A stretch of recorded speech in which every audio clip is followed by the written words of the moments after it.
We're talking to Altrincham manager Phil Parkinson after the youth team have just made excellent progress in the Youth Cup against Chester on Wednesday evening. Phil, quick word about the youth team before we talk about the FA Cup and Solihull Moors.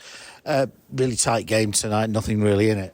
No, but I thought they were very comfortable. It feels like we have Chester every year in this competition, doesn't it? So it was a good indicator of how far they've come, because it's the first time I've watched them and I didn't have my heart in my mouth.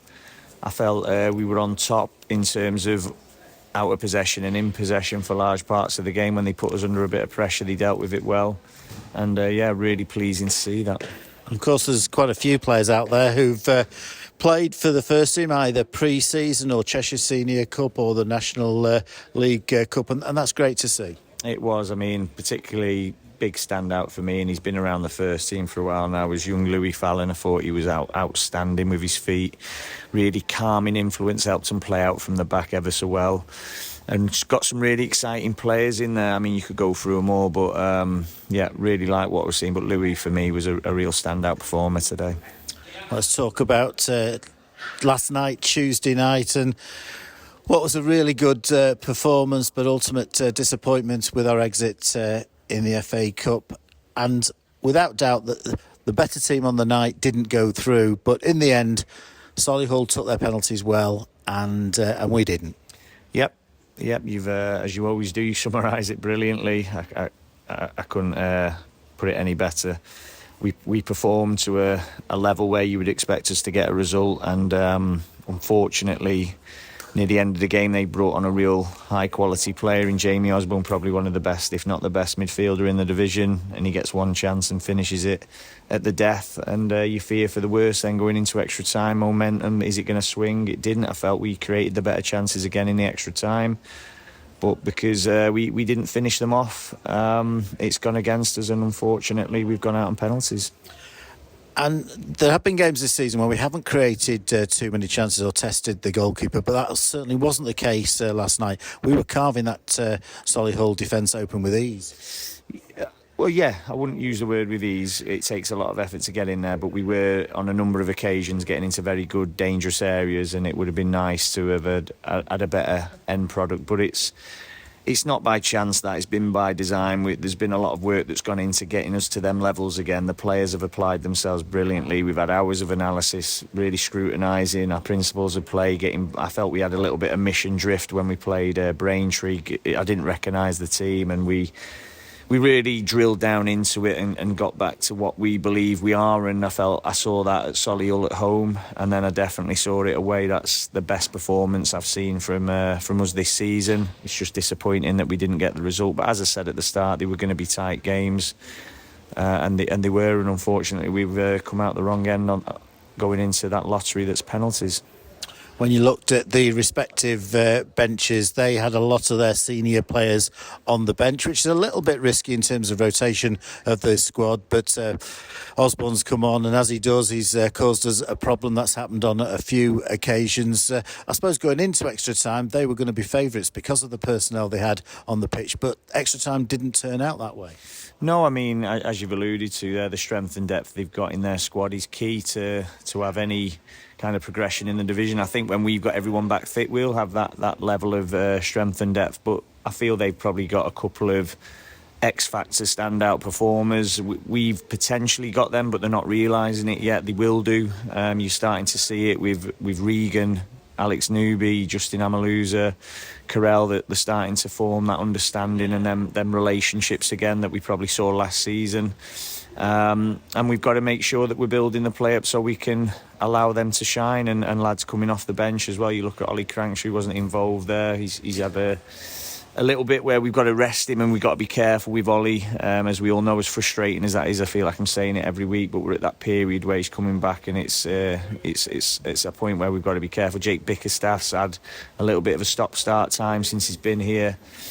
So we have got really good players, and you see Matty Coslow coming on, affecting the game there. I thought he was superb when he come on, but at the end of the day, their bench has managed to get them that equalising goal, and their bench were the ones who scored them all the penalties at the end. And yeah, it just shows the strength and depth of Solihull. We played against a team who've gone to Wembley twice last season, ever so unlucky not to be in the EFL, ever so unlucky not to have won the FA Trophy, and we're devastated that we've gone out to them, and that's the point where we're at now. The expectations really high, and my message to the players before the game is pressure. I'm sure we're all feeling it a little bit, but that's what I want every week. That's what lets you know you're alive. That's why we do this, because it shows that you're important to people. People care about what you're doing, and can we deliver?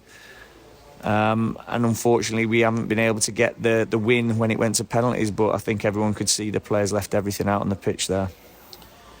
There's a lot of pressure on all Altrincham managers in the FA Cup because of the club's history and tradition, and it hasn't quite happened for you in the 8 seasons, apart from the historic run, and it was an historic run when we went to Portsmouth. For you personally, that must be a massive frustration. Yeah, it feels like a big burden, to be fair. A really desperate, and I thought we'd done it. I really thought we'd done it on Tuesday, but that's how football gets you. You think you're there, and it slaps you in the face. I'm just desperate to have that for the club. We had it, as you said, one time, but that's not enough. We know it's not enough, but we've had horrible draws as well. It feels like every year there's been a tricky draw, a potential banana skin, or a team that are just equally capable of beating you. When you look at some of the other draws that teams get, and you're desperate for them just to get over the line. But you've got to beat the best to progress, and we played Solihull, and they're a top team, and unfortunately we haven't been able to do it again this time.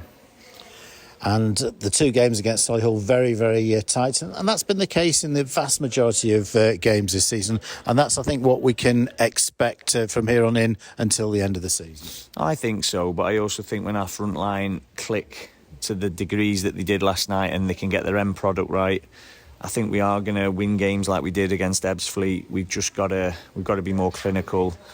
So the point I'm trying to make there is, up until probably last night and maybe the Ebbsfleet game, we haven't been able to scrutinise the front line too much, because they've not created a great deal of opportunities, because it has probably been rotated, mixed round through injuries, people returning to fitness, trying to find form. Obviously, the loss of Chris, and people trying to find who's going to fill that void. It doesn't have to be that position when you lose a player, it's just who's going to be your main man. I feel that we all know who that is, and we've identified that within the group, and we've got to make sure we're feeding him the bullets to score the goals. So I feel that when those boys get to the levels that they're capable of consistently, then we'll win games more comfortably. But at the moment, as you said, the very tight games, because we're not finishing teams off, or we're not creating as much as what we're capable of.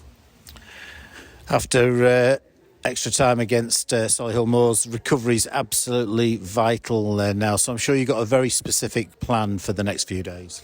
Yeah, we have. It'll be a lot of off-feet stuff for the players tomorrow. We're actually going to take them to a cryo chamber. As much as that will be a lot, I think a lot of that will be psychological for the players as well. It'll be a little feel-good factor, something different from we don't normally do that. We're lucky that the club is supporting us on that, because again, it doesn't come free. So just as a one-off, just something different to help them recover, because some of them have covered an unbelievable amount of distance on Tuesday. You look at Alex Newby, I think he's almost at 20k when you include his warm-up. That's phenomenal distances. It's crazy, 16 in the game, and I bet it was about 4 throughout the whole thing, walking round, doing his warm-up, etc. So you look at that, and you've got to be so careful, because I'm talking about these players being big players for us and consistent players for us, but if they're injured because we overdo it, then they're not on the pitch and they can't affect it, and you're starting again. I've got to say, I thought Alex Newby was outstanding, as a number of players were last night. I thought Regan Linney put in a fantastic shift, but looked absolutely knackered at the end.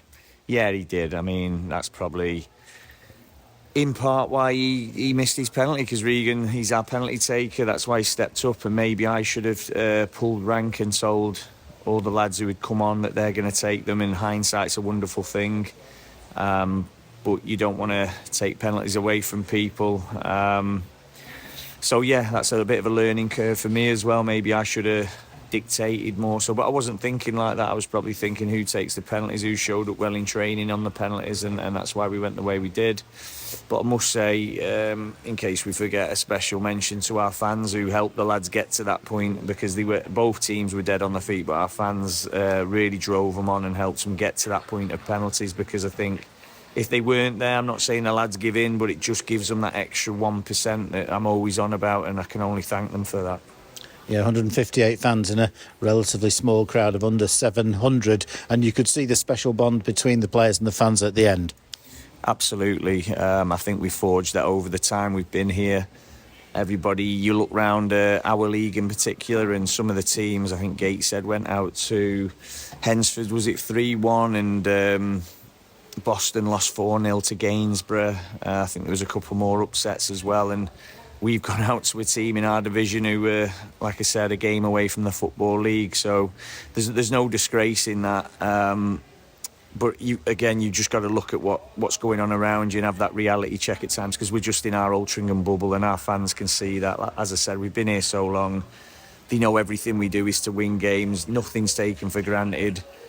Every inch of every penny of money we get, we try and invest well, and every second of the day we try and work as efficiently and effectively as possible to help us get results on the Saturdays and the Tuesdays. So, as I said, the last game, the performance, I'm hoping, even though it wasn't the result we wanted, can be a bit of a turning point, galvanise us to show the players that that's the levels that you've got to hit every single week. They've hit a level that I expect to see now, and if they drop below that, I've got a big stick to beat them with.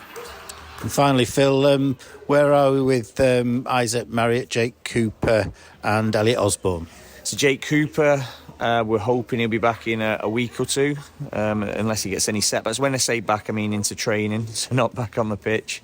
Elliot Osborne, we're hoping will be training next week. And Isaac Marriott, hopefully, I'm going to go out on a limb here and say about 3 weeks. And this is back to training as well. So when we're saying back, that doesn't mean you're going to see them back on the first team pitch. So they have to go through a number of protocols to make sure that they're ready to play. I know people will say they never used to have to do that. They'd just be back and playing.